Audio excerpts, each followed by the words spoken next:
गया का जो श्राद्ध अर्पण है वो इतना क्यों अच्छा माना जाता है? गया है झारखंड में पड़ता है, वह जी। बिहार के अंतर्गत आता है। जी। बिहार और झारखंड का वह ये समागम है। जी। और वहाँ पर गया जो है यह पितरों का ऑल ओवर इंडिया में सर्वसे श्रेष्ठ वहाँ पर गया श्राद्ध होता है। तो विष्णु भगवान का पद जो है वहाँ पर स्थापित है, उनका पूजन किया जाता है। वहाँ जा कर के सभी जो है भक्तजन वहाँ पर अपने पितरों के निमित्त पिंडदान करते हैं। कि अगर श्राद्ध पूर्ण नहीं होता, आप श्राद्ध का पूजन नहीं करते, तो उसके क्या नतीजे? देखिए विज्ञान आगे बढ़ रहा है, लोग नहीं मानते इन सब चीज़ों को। तो ये जो लोक है, किस लोक में हमारे पितृ रहते हैं और हमारा और स्वर्ग लोक के बीच ये कौन सी दुनिया है, इसके बारे में जरा जानें। तो पुत्रियां या महिलाओं के लिए कोई है ऐसा कि वो श्राद्ध कर सकते हैं या कोई तरीका हो जिससे वो अपने पितरों को शांत कर सकते हैं? तो यह 15 दिन जो दिया गया है सभी पितरों की मुक्ति की कामना इसी में किया जाता है। इस बार जो है 8 तारीख से लेकर के 8 सितंबर से प्रारंभ हुआ है प्रतिपदा से, और यह 21 सितंबर तक चलेगा। पंडित जी, हमारे बहुत सारे जो दर्शक हैं वो विदेशों में रहते हैं, जहाँ संस्कृति से जुड़े लोग नहीं रहते, या बहुत सारे लोग संस्कृति से दूर भी जा रहे हैं। जी। कई जगह पर ब्राह्मण नहीं मिलते। जी। तो जहाँ पर कोई है नहीं और वो अगर श्राद्ध अर्पण करना चाहते हैं तो उनके लिए क्या तरीका होगा? पंडित जी, जो लोग श्राद्ध के दिनों में चले जाते हैं संसार छोड़कर, जी, उनके लिए कोई विधि अलग है या कुछ अलग करना पड़ता है? विधि क्या होती है? मान लीजिए किसी ने श्राद्ध पूजन करना है, तो सबसे पहले दिनचर्या में क्या करना चाहिए? सत श्री अकाल, नमस्कार, जय माता दी दोस्तों, मैं प्रदीप ਧੀਮਾਨ ਤੇ बहुत सारे ਅੱਜ ਸਵਾਲਾਂ ਦੇ ਜਵਾਬ ਤੁਹਾਨੂੰ ਮਿਲਣ ਵਾਲੇ ਨੇ। ਸਵਾਲ ਕੁਝ ਐਸੇ ਆਉਂਦੇ ਨੇ, ਲੋਕਾਂ ਤੋਂ ਸੁਣਨ ਨੂੰ ਮਿਲਦੇ ਨੇ ਕਿ ਸਾਨੂੰ ਸੁਪਨੇ ਚੰਗੇ ਨਹੀਂ ਆਉਂਦੇ, ਜਾਂ ਸਾਡੇ ਪਿੱਤਰ, ਸਾਡੇ ਪਰਿਵਾਰ ਵਾਲੇ ਜੋ ਗੁਜ਼ਰ ਚੁੱਕੇ ਨੇ ਉਹ ਸਾਡੇ ਸੁਪਨੇ ਦੇ ਵਿੱਚ ਆਉਂਦੇ ਨੇ ਤੇ ਉੱਪਰੋਂ ਦਿਨ ਚੱਲ ਰਹੇ ਹੋਣ ਸ਼ਰਾਧਾਂ ਦੇ। ਸ਼ਰਾਧ ਕਿਸ ਤਰ੍ਹਾਂ ਕਰਨੇ ਚਾਹੀਦੇ ਨੇ, ਕਦੋਂ ਕਰਨੇ ਚਾਹੀਦੇ ਨੇ, किस दा श्राद्ध किस श्रेणी विच आउंदा है, ये सब जानने के लिए असी पहुँचे हाँ सनौर माता काली देवी मंदिर दे विच, जिथे साडे नाल इस वेले मौजूद ने पंडित तुलाकांत आचार्य जी। पंडित तुलाकांत आचार्य जी सानू अज दसणगे कि श्राद्ध का महत्व की है, क्यों ये जरूरी हुंदे ने, पितरां नूं किस तरह संतुष्ट करना हुंदा है, किहड़ी दुनिया जिस बारे असी नहीं जानते। पंडित जी, बहुत बहुत स्वागत है। धन्यवाद। यह आश्विन कृष्ण पक्ष प्रतिपदा से प्रारंभ होता है। जी। पूर्णमासी का श्राद्ध कार्तिक पूर्णमासी से प्रारंभ होता है और यह आश्विन कृष्ण पक्ष अमावस्या तक यह श्राद्ध चलता है। जी। इस श्राद्ध के प्रति, पूर्वजों के प्रति अपनी श्रद्धा लेकर के उनका जो पुत्र है, उनका जो परिवार है, उनके मन में एक श्रद्धा जागृत रहता है और पितृ ऋण से उड़ीन होने के लिए, पितृ ऋण से मुक्ति पाने के लिए यह श्राद्ध किया जाता है।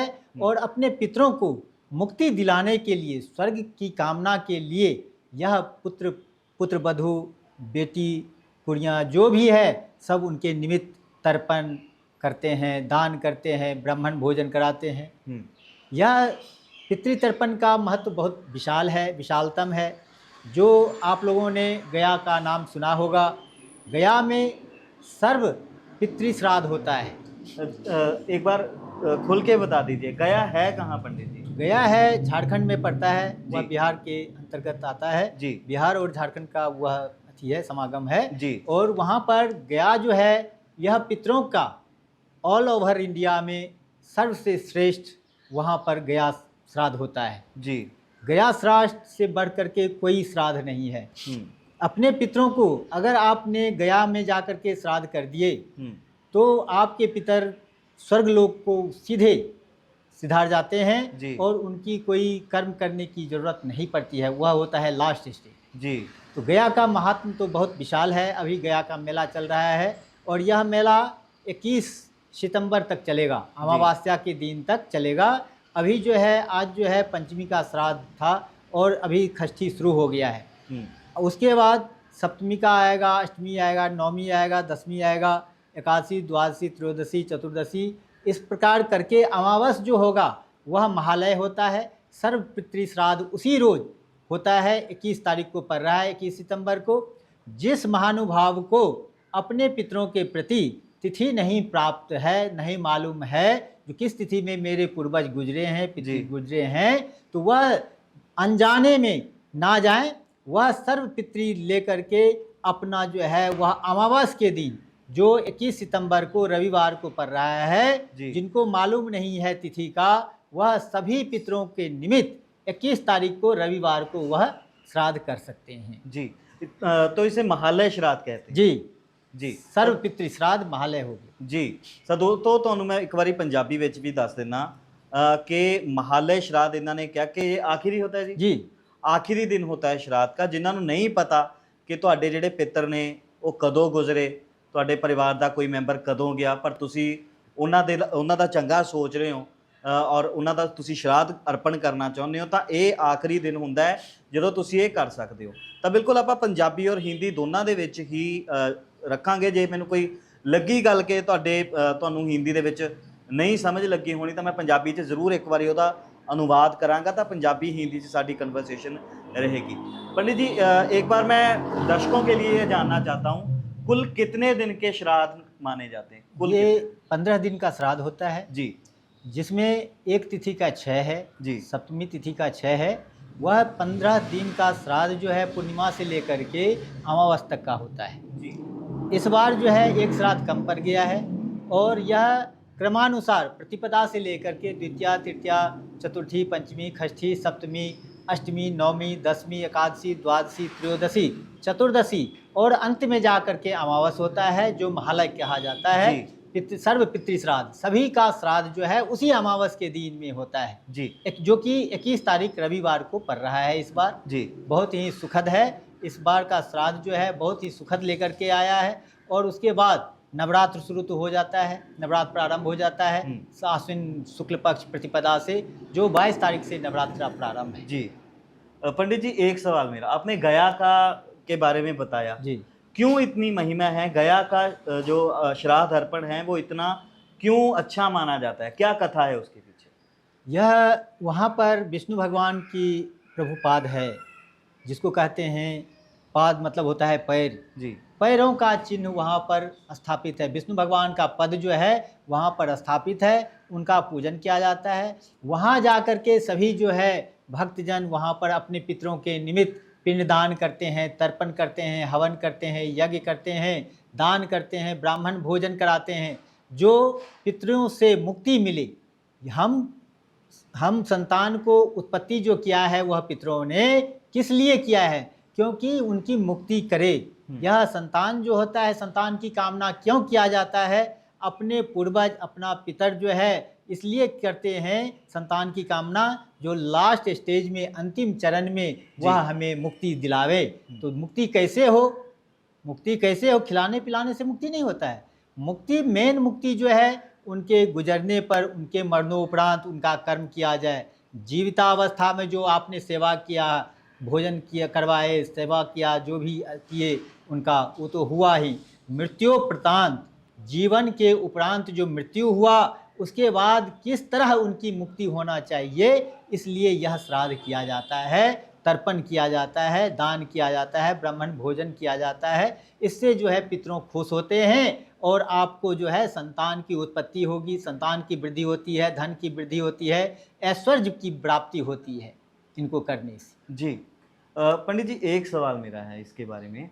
जैसे बहुत लोग जो हैं वो पितृदोष की बात आती है जी, तो क्या ये श्राद्ध की कमी के कारण ही होता है कि हम श्राद्ध नहीं पूछते हैं, तो उस वजह से हमारे जो पितृ हैं वो खुश नहीं रहते, इसी वजह से होता है या कोई और कारण होता है?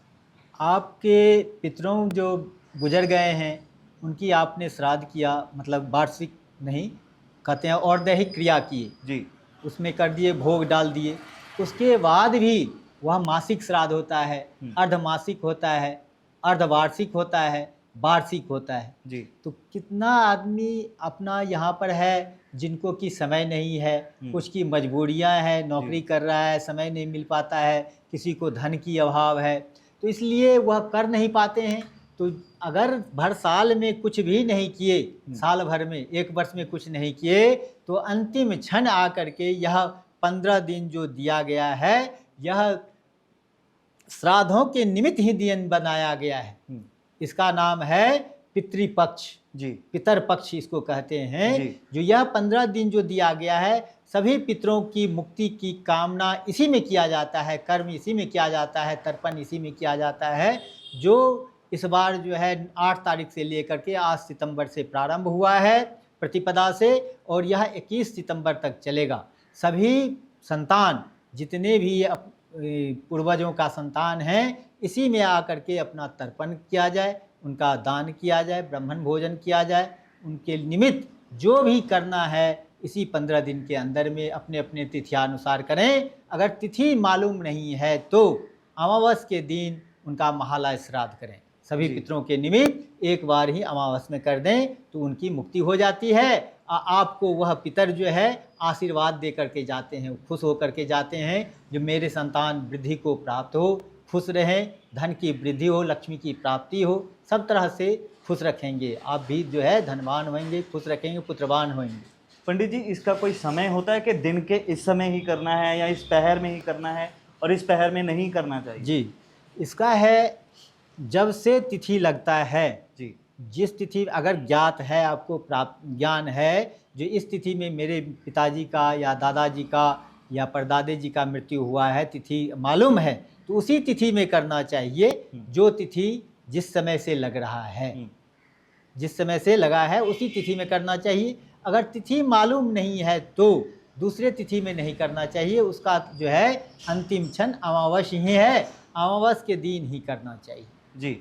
और पंडित जी, जो लोग श्राद्ध के दिनों में चले जाते हैं संसार छोड़कर, जी, उनके लिए कोई विधि अलग है या कुछ अलग करना पड़ता है?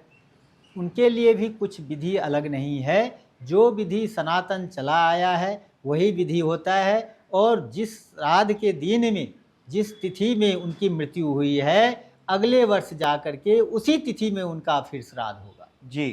पंडित जी, जैसे कुछ घरों में क्या होता है कि जो आखिरी संतान होती है वो पुत्र ना होकर पुत्री होती है। जी। तो पुत्रियां या महिलाओं के लिए कोई है ऐसा कि वो श्राद्ध कर सकते हैं या कोई तरीका हो जिससे वो अपने पितरों को शांत कर सकते हैं? गरुड़ पुराण वेदव्यास जी रचित है, एक ग्रंथ है, महाग्रंथ है, जो मृत्यु होने के बाद वह गरुड़ पुराण बाँचा जाता है, गरुड़ पुराण कथा कहा जाता है। जी। तो उस गरुड़ पुराण में कहा गया है, जो किसी को अगर पुत्र नहीं है तो उनकी पुत्री कर सकती है, कर सकती है। जी, पुत्री कर सकती है। पुत्री के पुत्र जो है, दोभित्र उसको कहते हैं, दोता कहते हैं पंजाबी में जी। तो वह भी उनका कर्म कर सकते हैं। अगर पुत्री नहीं है, संतान नहीं है, निसंतान है, तो उनका जो है गोतिया जो है, फरीक जो है, क्या कहते हैं इसको, भाई का बेटा। हाँ, भाई का बेटा, जी। फटेदार कह लीजिए या सरीके कह लीजिए, वो भी इनका कर्म कर सकता है।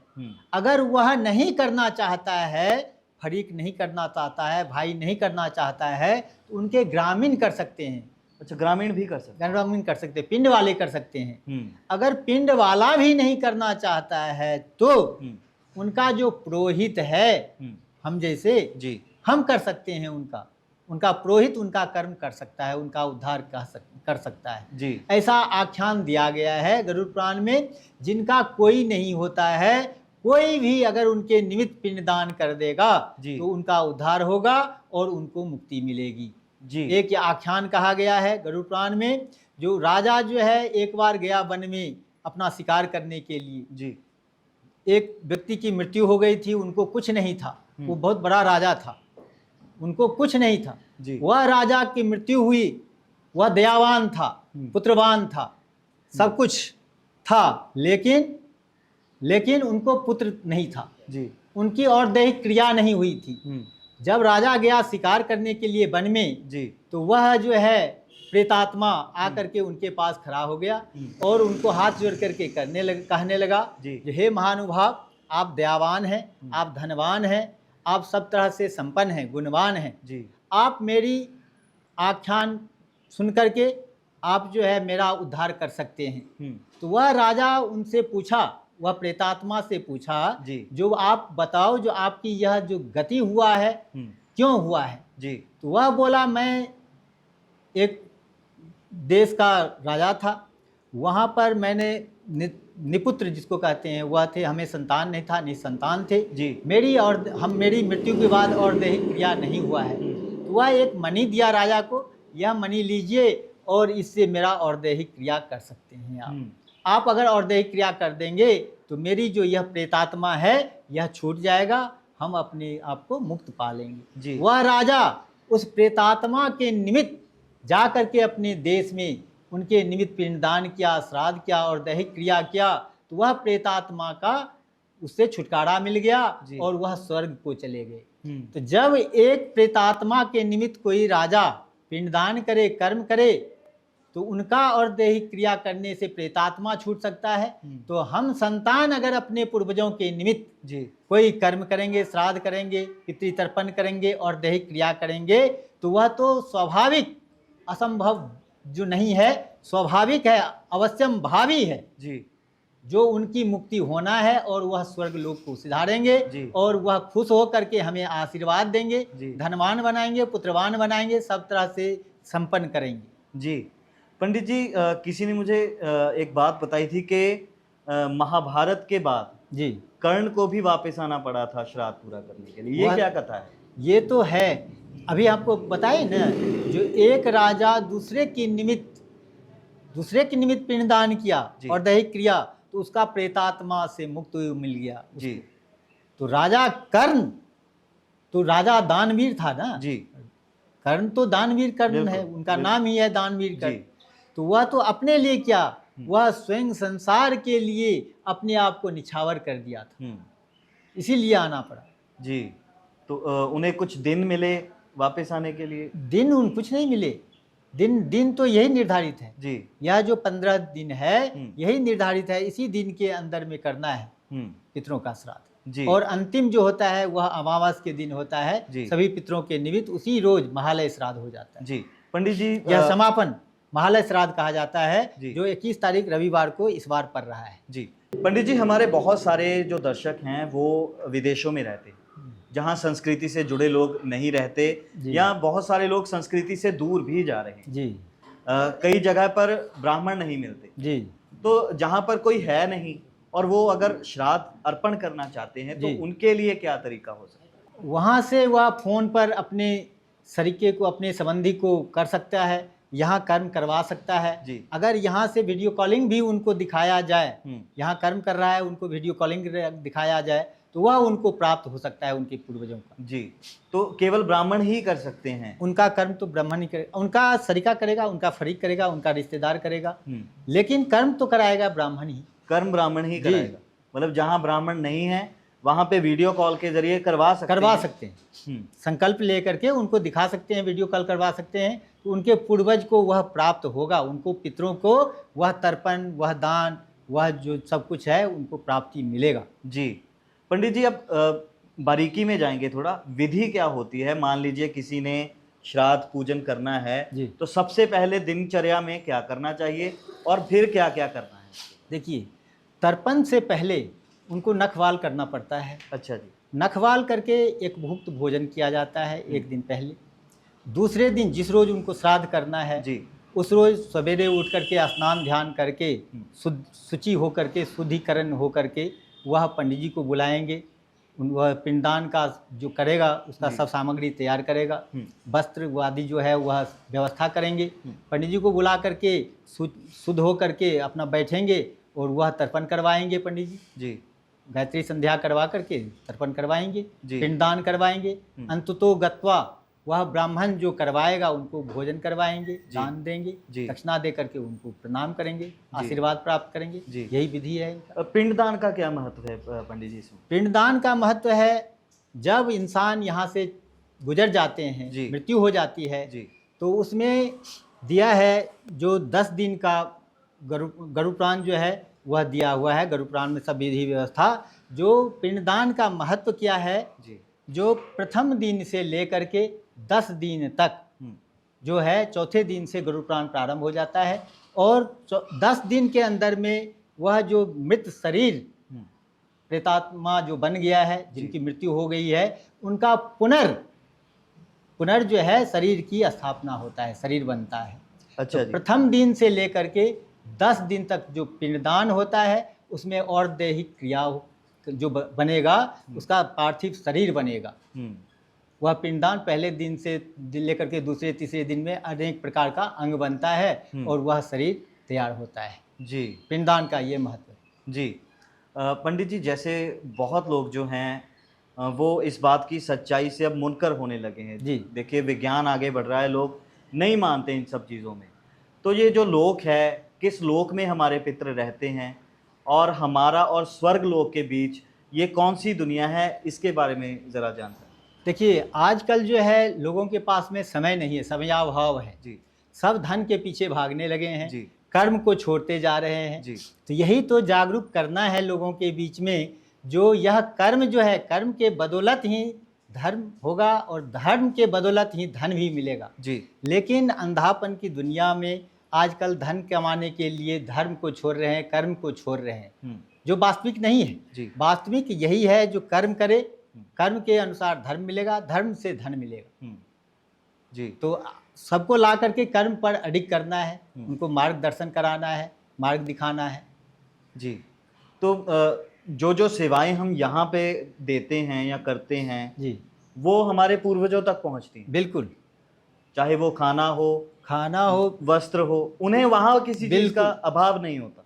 वो जो है, आप अपने आस्था के अनुसार सवेरे उठ करके आपकी घर जो है भोजन बनाते हैं, शुचि हो करके शुद्ध भोजन बनाते हैं, पकवान बनाते हैं, या मिठाई बनाते हैं कि हलवा बनाते हैं कि खीर बनाते हैं। जी। वह जो पितर है, उनके निमित्त आप ब्राह्मण को निमंत्रण देते हैं। जी। ब्राह्मण आकर के उसी रूप में खाते हैं और उनको प्राप्त होता है। ब्राह्मण संतुष्ट होता है तो आपके पितर जो है संतुष्ट होते हैं। जी, बिल्कुल। उनको दान दक्षिणा दे करके, वस्त्र दे करके विदा करते हैं, उनको प्रणाम करते हैं, आशीर्वाद दे करके वह ब्राह्मण जाते हैं, पंडित जाते हैं। जी। पंडित जी, आखिरी सवाल जाते जाते हमारे दर्शकों को ये बता दीजिए कि अगर श्राद्ध पूर्ण नहीं होता, आप श्राद्ध का पूजन नहीं करते, तो उसके क्या नतीजे निकलते हैं? देखिए, कहते हैं अपनी संतान की प्राप्ति के लिए कोई भी पितर या कोई माँ बाप कामना इसीलिए करता है, जो मरणोपरांत मेरा और दैहिक क्रिया करे, कर्म करे, तो वह संतान जो जानबूझ के भी वह कर्म नहीं करता है, तो वह संतान कहने के लायक नहीं है। अगर नहीं कर रहा है, वह जान के भी जानते हैं जो कि अगर कर्म करना चाहिए नहीं कर रहा है, तो वह संतान नहीं है। उस संतान से वह पितर जो है निसंतान ही भला होता है।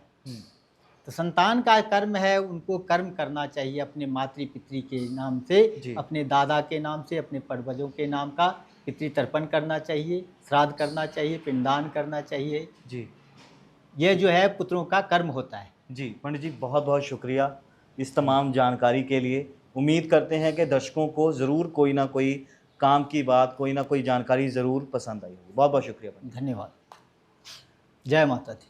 ਤਾਂ ਬਿਲਕੁਲ ਜੀ, ਸ਼ਰਾਧ ਕਿਉਂ ਜ਼ਰੂਰੀ ਨੇ, ਇਹ ਤੁਹਾਨੂੰ ਸਾਰੀ ਜਾਣਕਾਰੀ ਆਚਾਰਿਆ ਜੀ ਨੇ ਦਿੱਤੀ ਹੈ, ਪੰਡਿਤ ਜੀ ਨੇ। ਔਰ ਫਿਲਹਾਲ ਸ਼ਰਾਧ ਚੱਲ ਰਹੇ ਨੇ, ਸੋ ਜਿਨ੍ਹਾਂ ਦੇ ਮਨ ਦੇ ਵਿੱਚ ਕੋਈ ਡਾਊਟ ਹੈ ਜਾਂ ਕੋਈ ਸਵਾਲ ਹੈ ਸ਼ਰਾਧ ਨੂੰ ਲੈ ਕੇ, ਕੋਸ਼ਿਸ਼ ਕੀਤੀ ਹੈ ਕਿ ਪੰਡਿਤ ਜੀ ਤੋਂ ਉਸ ਹਰ ਸਵਾਲ ਦਾ ਜਵਾਬ ਅਸੀਂ ਪਾ ਸਕੀਏ। ਤੁਹਾਡੇ ਬਹੁਤ ਸਾਰੇ ਜਿਹੜੇ ਸਾਨੂੰ ਡਾਊਟਸ ਨੇ ਜਾਂ ਸਵਾਲ ਨੇ, ਉਹ ਸਾਨੂੰ ਕਮੈਂਟਾਂ ਦੇ ਜ਼ਰੀਏ ਮਿਲਦੇ ਨੇ। ਤਾਂ ਇਸ ਪ੍ਰੋਗਰਾਮ ਨੂੰ, ਇਸ ਵੀਡੀਓ ਨੂੰ ਦੇਖਣ ਤੋਂ ਬਾਅਦ ਵੀ ਤੁਸੀਂ ਕਮੈਂਟ ਜ਼ਰੂਰ ਕਰਨੇ ਨੇ। ਜੇਕਰ ਤੁਹਾਡੇ ਕੋਈ ਸਵਾਲ ਨੇ, ਅਸੀਂ ਜਵਾਬ ਲੈ ਕੇ ਜ਼ਰੂਰ ਹਾਜ਼ਰ ਹੋਵਾਂਗੇ। ਉਮੀਦ ਕਰਦੇ ਹਾਂ ਕਿ ਅੱਜ ਦਾ ਸੈਗਮੈਂਟ ਤੁਹਾਨੂੰ ਪਸੰਦ ਆਇਆ ਹੋਵੇਗਾ। ਫਿਰ ਹਾਜ਼ਰ ਹੋਵਾਂਗੇ। ਉਦੋਂ ਤੱਕ ਲਈ ਆਪਣਾ ਖਿਆਲ ਰੱਖਣਾ। ਸਤਿ ਸ਼੍ਰੀ ਅਕਾਲ। ਜੈ ਮਾਤਾ।